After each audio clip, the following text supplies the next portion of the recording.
The sun dipped low behind the trimmed lawns and white fences of Maple Ridge, painting gold streaks across Jack Miller's face.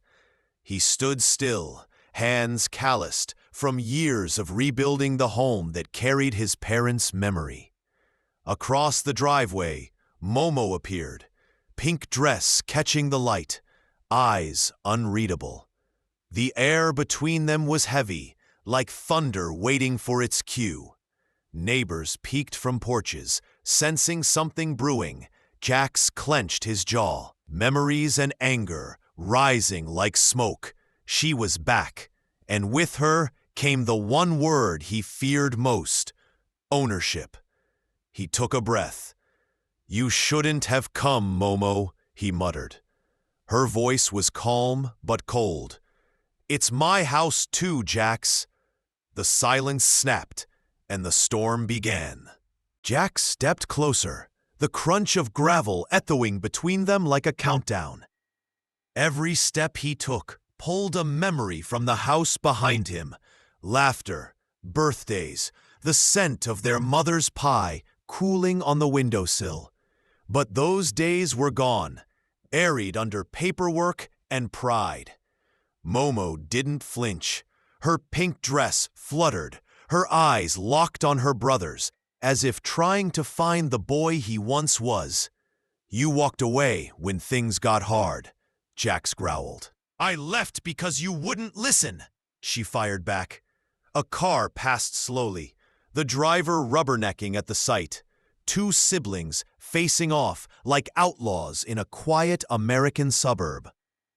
The air grew heavier. The smell of rain mixed with tension. Somewhere in the distance, a dog barked, sharp, anxious, like the universe warning them to stop before everything broke. But neither did. Not yet. Jax's voice thundered across Maple Ridge Drive. "You think walking in with a pink dress and a lawyer's promise makes this house yours?" His tone cracked, a mix of heartbreak and fury. Momo's chin trembled, but her gaze stayed sharp. "I'm not here for revenge, Jax. I just want what's fair." Neighbors began drifting closer, phones in hand, recording what looked like a movie come alive. A child's bicycle lay forgotten on the curb. The once peaceful street buzzed with tension. Whispers, gasps, and the metallic taste of a brewing storm. Jax took another step, his shadow swallowing the sunlight between them. "You don't belong here anymore," he hissed. "Neither do you," Momo said softly, but it cut deeper than any shout. A single drop of rain fell, darkening the pavement between their feet, the first sign that the real storm was coming. Thunder cracked overhead, as if the sky itself couldn't stand the silence anymore. Jax lunged forward, his hand pointing, his voice a blade cutting through the humid air. "You always took what wasn't yours, Momo," he shouted. She stepped back, but didn't retreat, her heartbeat pounding like distant drums.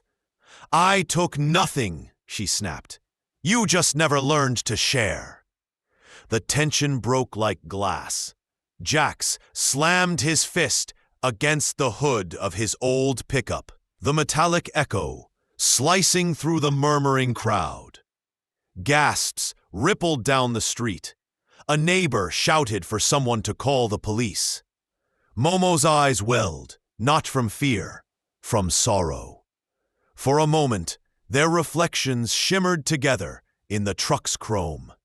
Two broken souls, bound by the same home and the same pain. Lightning flashed, and with it came the first raindrops, splattering like teardrops on cracked pavement. Red and blue lights cut through the storm like lightning made of law. Tires hissed against wet asphalt as the first patrol car pulled in. The crowd scattered to the sidewalks, murmuring under umbrellas, faces lit by the flicker of justice arriving. Jax stood still, chest heaving, rain dripping from his chin like sweat after battle. "Sir, step back," an officer ordered, hand near his holster. Jax didn't move. Momo's heart clenched. She knew that look in her brother's eyes. Cried fighting reason, rage holding the reins. She rushed forward. "He's not dangerous, please." But her voice was drowned by the storm. Two officers approached, one guiding Momo away, the other standing between her and Jax. The house loomed behind them, silent, watching, a witness to years of buried resentment, now spilling out under flashing lights. Somewhere in the chaos, Momo whispered, "We were supposed to protect this place." The officer's command cut through the rain. "Hands where I can see them." Jax lifted them slowly, jaw locked, eyes burning with disbelief. The wet fabric of his shirt clung to his muscles. Steam rose from the street, like smoke after battle. "It's my house," he said under his breath, more to the storm than to anyone listening. Momo tried to step forward, shouting over the sirens, "Please, he's my brother!" An officer caught her by the wrist, too rough, too fast. The crowd gasped as she slipped on the wet curb, her pink dress darkening in the downpour. Jax surged forward instinctively, protective rage snapping through him. Hands grabbed him from behind, cuffs clicked shut. For a heartbeat, they stared at each other. Two silhouettes under flashing red and blue, bound not by metal, but by memory. The rain kept falling, washing away the last of the neighborhood's peace. Rain streaked across the patrol car's windows like broken memories sliding down glass. Inside, the air was thick, the kind of silence that buzzed louder than sirens. Jax sat rigid, hands cuffed, his reflection flickering red and blue. His jaw twitched, his eyes fixed on the blurred outline of the house shrinking behind them. "My home," he thought. "Ours." Across the divider, Momo sat trembling, her dress still soaked, makeup smeared into a faint trace of pink and sorrow. She wanted to speak, to say something that would pierce the wall between them, but her voice refused to come. Every raindrop outside seemed to whisper what neither could. "You both lost more than a house tonight." The officer's radio crackled. "Two in custody, domestic dispute on Maple Ridge." The words stung. They weren't criminals, just siblings who forgot what family meant until it was too late. Fluorescent lights buzzed overhead, harsh and unfeeling. The smell of wet concrete and coffee hung in the air as Jax was led into a small interrogation room. His boots squeaked on the linoleum, echoing the weight of every mistake he'd made that night. Across the hall, Momo sat alone, her soaked pink dress clinging like a ghost of what had been. Elegance turned to exhaustion. A young officer dropped a file on the table. "Domestic property dispute." Got physical. His tone was bored, rehearsed. Jax glared at the one-way mirror, knowing Momo was somewhere behind her own glass box. "They think I'm a criminal," he thought, bitterness rising like smoke. In her room, Momo rubbed her wrist where the officer had grabbed her. Her eyes welled, not from pain, but from the memory of Jax slamming his fist, not at her, but at the life they'd both broken. Outside, thunder rolled again. The storm hadn't ended. It had just changed rooms. The detective leaned forward, elbows on the metal table. "Start from the beginning, Mr. Miller." Jax stared at the scratched surface between them. "It's simple," he said. "That house was mine. I rebuilt it after the fire. Every nail, Every brick, mine. His knuckles whitened against the cuffs. She left, then she came back to take half. Across the hall, Momo's voice trembled, steadying with each word. He rebuilt it, yes, but with money from our parents' estate. We were supposed to share it. Her hands fidgeted, fingers tracing invisible lines on the table. I just wanted what was fair. The two detectives compared notes in silence. Outside, rain drummed against the station windows like a clock ticking down to judgment. Jax glared at the mirror, convinced his sister was twisting the truth. Momo wiped away a tear, whispering to herself, I never wanted this. And in the reflection, both looked guilty, not of crime, but of heartbreak. Detective Harris slid a folder across the table, its edges frayed, the paper inside marked with water stains and age. We pulled this from county records, he said, eyes never leaving Jax. It shows the deed was updated 5 years ago, both your names. Jax froze. That's impossible, he muttered. His signature stared back at him in black ink, unmistakable. His chest tightened. He didn't remember signing it, didn't want to remember. Across the hall, Detective Lee handed Momo a copy. Her fingers trembled. Yes, she said quietly. I filed it after Dad's funeral. He wanted us to share it. I just made it official. Jax slammed his cuffed hands against the table, the echo ringing down the hallway. She forged it, he shouted through the wall. The detectives exchanged glances. The kind that said the truth was about to drag both siblings somewhere darker than either expected. Detective Harris shut the door softly, folder still in hand. You notice that date? He murmured to his partner. 5 years ago, but the notary who signed this deed died 6 years ago. The words hung in the stale air like smoke. In his cell, Jax sat on the bench, mind racing. If I didn't sign it, who did? His thoughts twisted back to the realtor who'd handled their father's estate. A man too eager, too smooth with promises. Meanwhile, Momo stared through the tiny window of her holding room. Her reflection looked older now. Dad trusted someone else with the papers, she whispered to herself. What if he? The door opened. A uniformed officer handed her a slip of paper. Court hearing scheduled, Monday, 9 a.m. For the first time that night, Momo shivered. Not from the cold, but from the feeling that their fight was never the real battle. The hum of the fluorescent light buzzed like a wasp in Jax's ear. Detective Harris placed the deed back on the table and tapped the corner with his pen. You see this signature? He asked calmly. It's yours, but the ink type doesn't match the date. This wasn't signed 5 years ago. It was done recently. Jax leaned forward, brow furrowed. You saying she forged it? Harris didn't answer. We're saying someone did. Across the hall, Momo's silence deepened as Detective Lee pressed her. Did anyone else handle your father's estate? Her eyes flickered, a moment too long.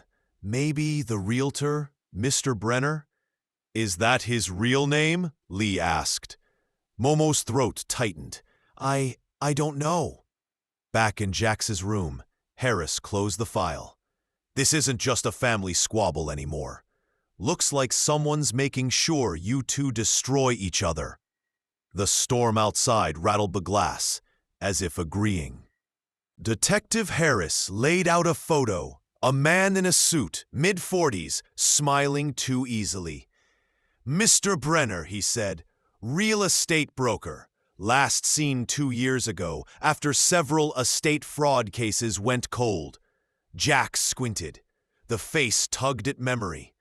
Paperwork signed at his father's wake, a slick handshake, promises of "I'll handle everything." Rage crawled up his spine. That's him. He handled the deed. Across the hallway, Momo stared at the same photograph. Her lips parted. He was Dad's friend. He said he'd take care of us.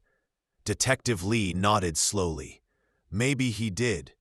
By taking care of himself first. The storm outside grew louder, as if the sky itself reacted to the name. Jax clenched his fists. For the first time, he wasn't angry at Momo. He was angry for her. Somewhere out there, a man had rewritten their family's fate and left them to pay for it. The door opened with a metallic groan, and for the first time since the arrest, Jax and Momo were in the same room. The air between them was heavier than the cuffs that bound their wrists. Jax didn't speak at first. His eyes scanned her face, tired, pale, yet still carrying the same quiet fire he'd always aided and admired. "Thou knew about Brenner," he finally said, voice raw. Momo shook her head slowly. "I trusted him. He said the papers were routine. I thought I was protecting Dad's wishes." He exhaled, fists tightening. "Thou believed him, and I blamed thee." For a moment, the storm outside seemed to pause, a single breath between thunderclaps. Detective Harris slid a folder between them. "Ye two want the same thing now," he said. "Find Brenner, prove the forgery, or the court will make sure neither of ye keeps that house." Their eyes met. This time, not as enemies, but as reluctant allies. The rain had stopped by dawn, leaving the streets slick and silver under the streetlights. Jax and Momo stood outside the station, free but far from calm. The officer handed them their release papers and a warning. Stay out of trouble until the hearing. Jax tucked the papers into his jacket pocket. "We're not waiting for court," he muttered. Momo looked at him warily. "You think we can just find Brenner?" He turned toward the parking lot, where his old truck gleamed with dew.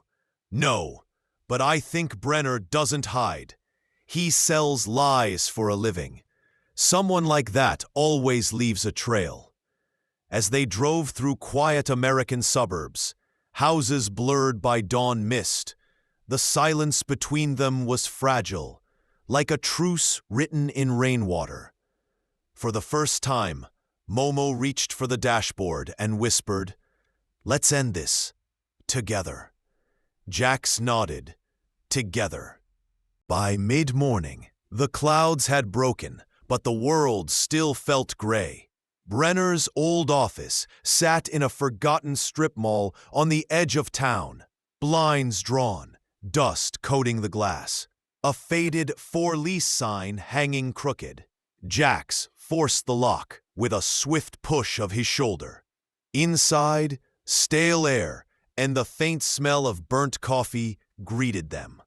The walls were lined with empty filing cabinets and yellowing newspaper clippings about real estate fraud. Momo's heels clicked softly across the floor as she lifted a file folder from the desk. "Look at this," she whispered. Inside were copies of deeds, dozens of them, all bearing the same forged notary stamp.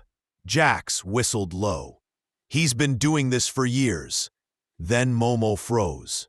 On the desk, beneath a cracked photo frame, was an envelope marked with her name, Momo Miller.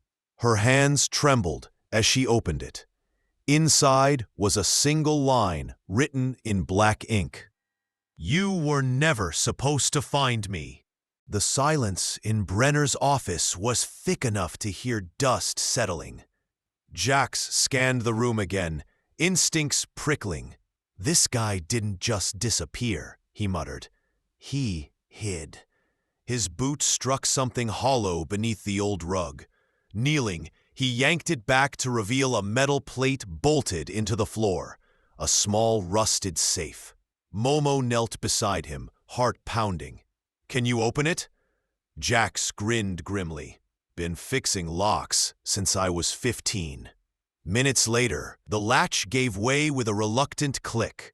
Inside, under a tangle of faded documents, was a thick folder labeled Miller Estate, and beneath it, a small voice recorder. Momo pressed play. Brenner's voice crackled through static. "If you're hearing this, it means the deal went bad. The father knew too much, and the papers were never supposed to reach the kids." Momo froze. What does he mean, the father knew too much? Jax's eyes darkened. It means this wasn't just about a house. The static deepened, and Brenner's voice grew strained, urgent. "I told him to keep quiet. The land under that house wasn't his alone. They'll come for it. I couldn't stop them." The tape cut with a hiss. Momo stared at the recorder, her fingers trembling. "Land under the house?" she whispered. "What does that even mean?" Jax ran a hand through his hair, pacing. "Our father didn't die in an accident, Momo. He knew something, and Brenner wanted to bury it." Lightning flashed outside, throwing the room into brief, blinding light. When it faded, Momo caught sight of something on the window. A faint fingerprint smudge. Fresh. Someone had been there recently. Then, from the back hallway, a soft creak. Jax froze. The door at the end of the corridor swung gently, as if pushed by a retreating hand. "We're not alone," he muttered. Momo's voice dropped to a whisper. "Then we should go. Now." The back door slammed shut, just as Jax reached it. Rain pelted the alley outside, turning puddles into mirrors of chaos. "Someone's out there," he barked, darting into the storm. Momo followed, her coat whipping around her legs, pink fabric soaked to crimson under the downpour. They sprinted through the alley, neon signs flickering above, thunder rolling low and angry. A figure darted between dumpsters, tall, dark coat, hat low. Jax shouted, "Stop!" and gave chase, boots splashing hard against the concrete. The stranger glanced back. Just enough for Momo to glimpse a pale scar running from jaw to ear. The man turned the corner and vanished into a blur of light and shadow. Only the echo of his footsteps remained. Jax cursed under his breath. He knew we'd find that tape. Momo caught her breath, trembling. "Then that means Brenner's alive." Lightning split the sky. In that brief white flash, they saw it. Fresh tire tracks leading away into the night. The tire tracks led them out of town, past the flickering neon of gas stations and silent diners, until the truck's headlights caught a rusted sign. "Silver Moon Motel. Vacancy." The parking lot was half flooded, puddles shimmering under buzzing streetlights.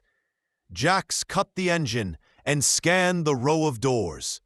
"That car," he whispered. A black sedan, parked crooked near room 12, engine still warm. Momo's breath fogged the glass. "Do you think he's inside?" Jax nodded slowly. "Or he left something for us to find." They stepped out, rain hissing on asphalt. The motel smelled of mold and cigarettes, the kind of place where secrets outlived people. Jax pushed open the door to room 12, the lock already broken. Inside, the air was still. A single lamp flickered on the table beside a half-empty glass of whiskey.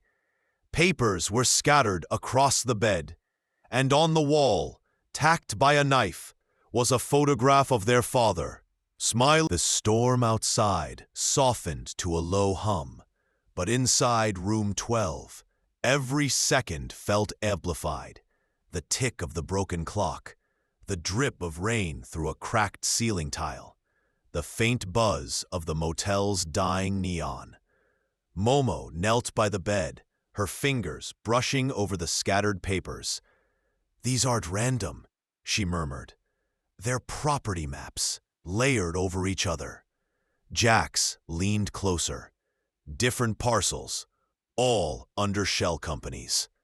In the center of one map, red ink circled a familiar name, Maple Ridge Miller House. Jax's pulse quickened. "He's bringing us back home." Momo frowned. "But why?" A folded note slipped out from beneath the maps. Jax opened it.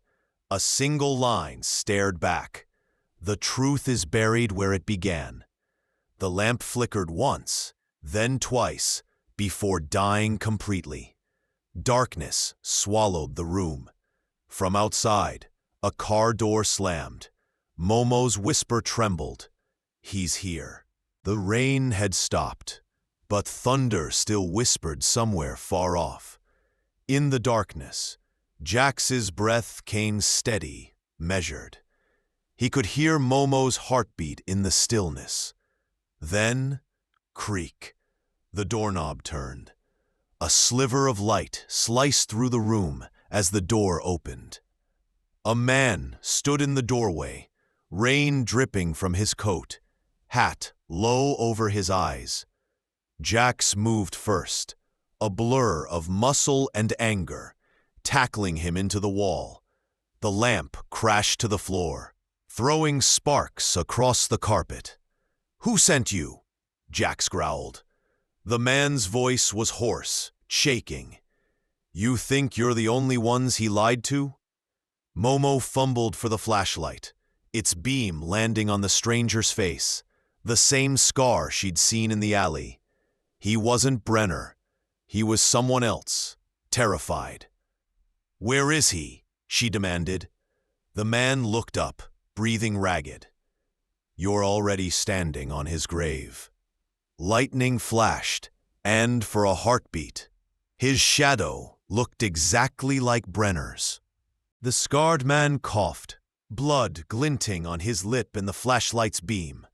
"You don't understand," he rasped. "Brenner didn't want your father dead. He wanted what was under his land." Jax's jaw tightened. "What are you talking about?" The man winced. "Your father found something when he rebuilt after the fire. Blueprints, older than the town itself. A sealed vault under the foundation. Brenner called it the archive, said it held proof of everything." Momo's breath quickened. "Proof of what?" He hesitated, eyes flicking toward the window. "Names, property records, all forged. The kind that could burn this town to ash." Thunder rolled, low and endless. Momo's hands shook as Jax slowly released his grip. "So Brenner hid it?" The man's stare turned hollow. "No, he guarded it. From the ones who killed your father." Outside, an engine revved close, headlights sweeping through the rain-smeared window. The man's eyes widened. "They found me." The roar of the engine outside grew louder, tires crunching wet gravel, doors slamming. The scarred man stumbled to his feet, panic raw in his voice. "They followed me here." Jax grabbed Momo's hand. "Out the back, now!" Gunshots cracked through the window, glass exploding into glittering shards. The lamp fell, sparks skittering across the soaked carpet. Momo ducked, heart hammering, as Jax dragged her toward the narrow back hallway. "Who are they?" she shouted over the chaos. "Not cops," the man hissed. "They work for the ones Brenner crossed."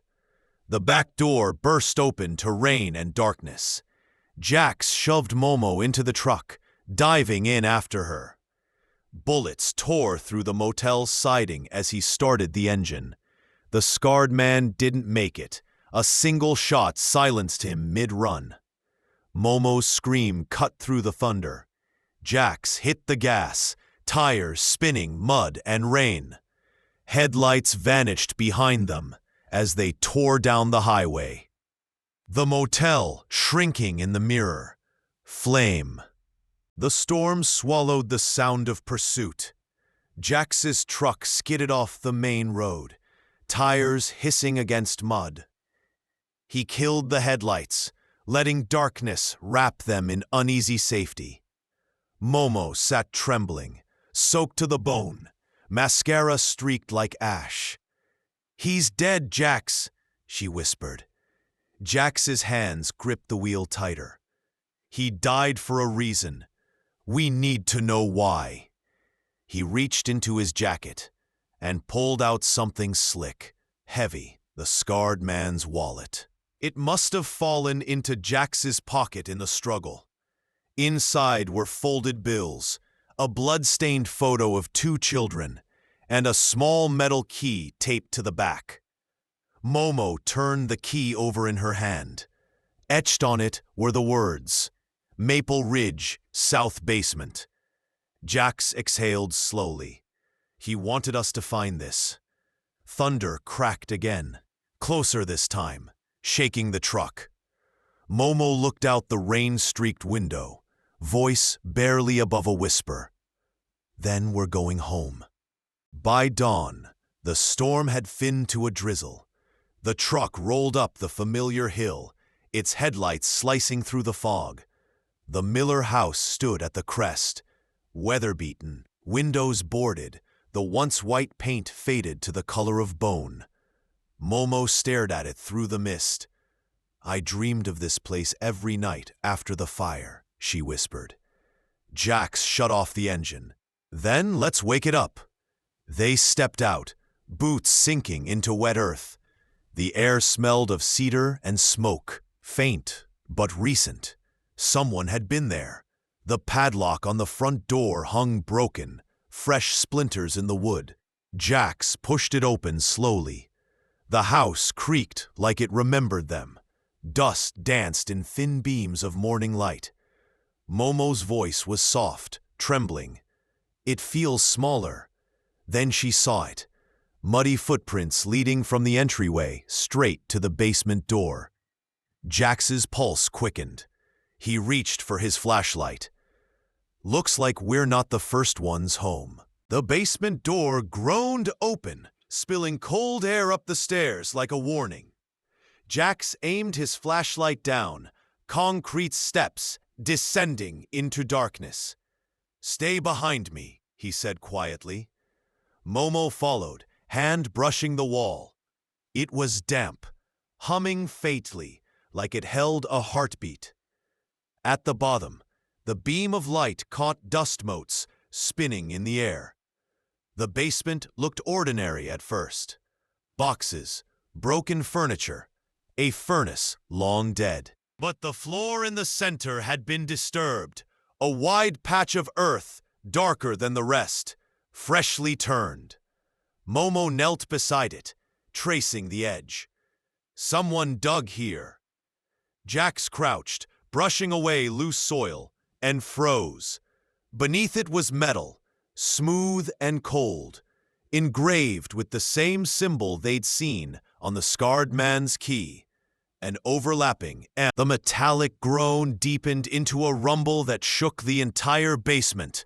Dust cascaded from the ceiling as the engraved panels split down the center, releasing a sharp breath of cold air. Momo stumbled back. "It's opening!"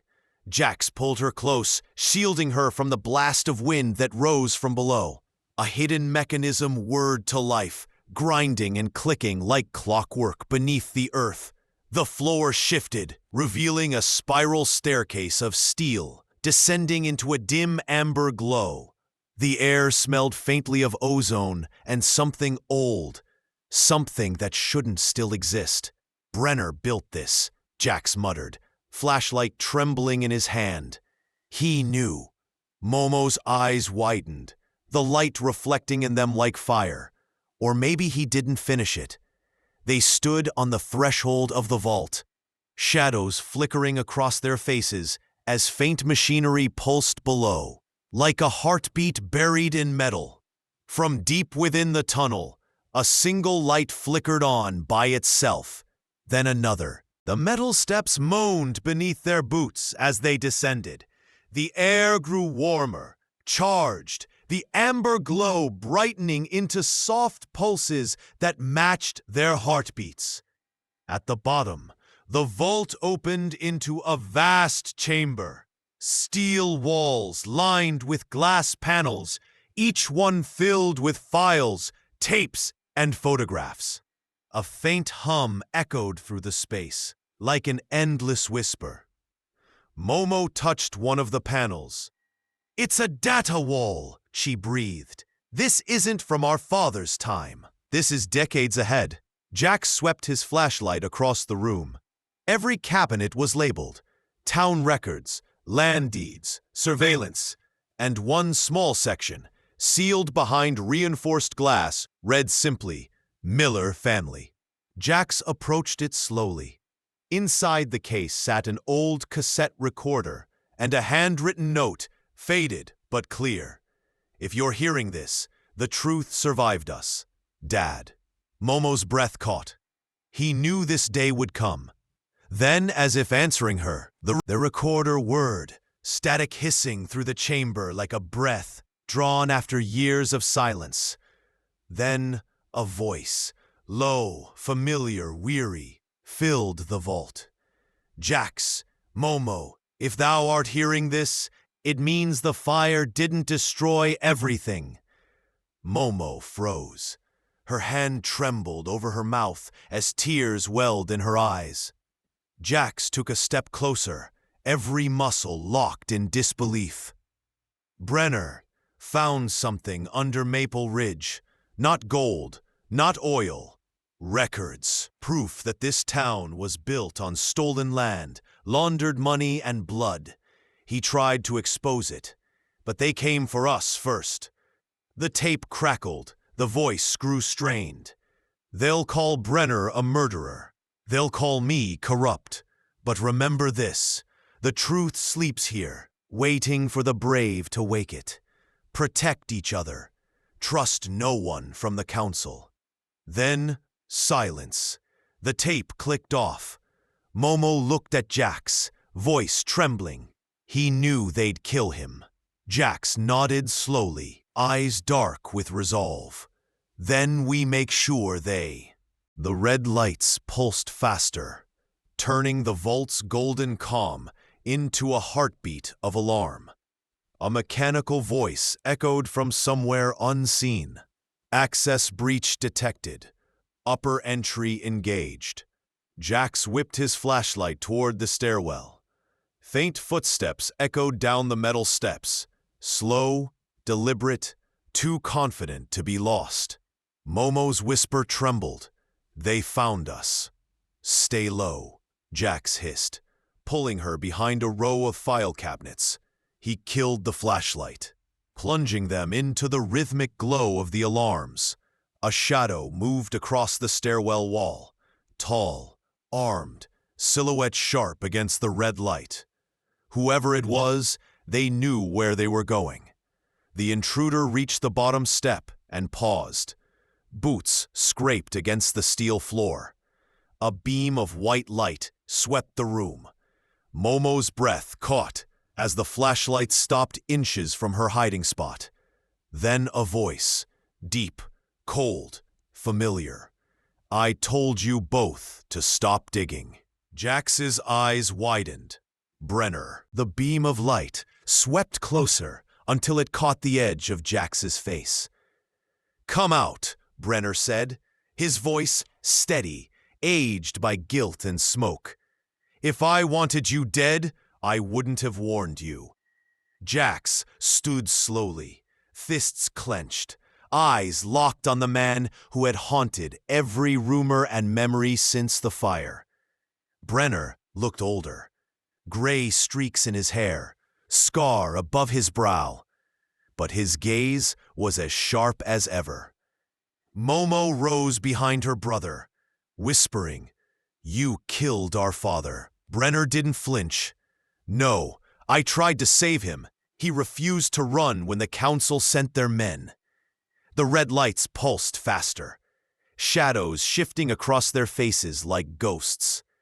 "Everything he hid down here," Brenner continued, "was meant for you. He knew you'd come." Jax stepped closer, anger flickering in his eyes. "Then why hunt us?" Brenner's expression hardened. "Because you weren't the only ones listening to that tape."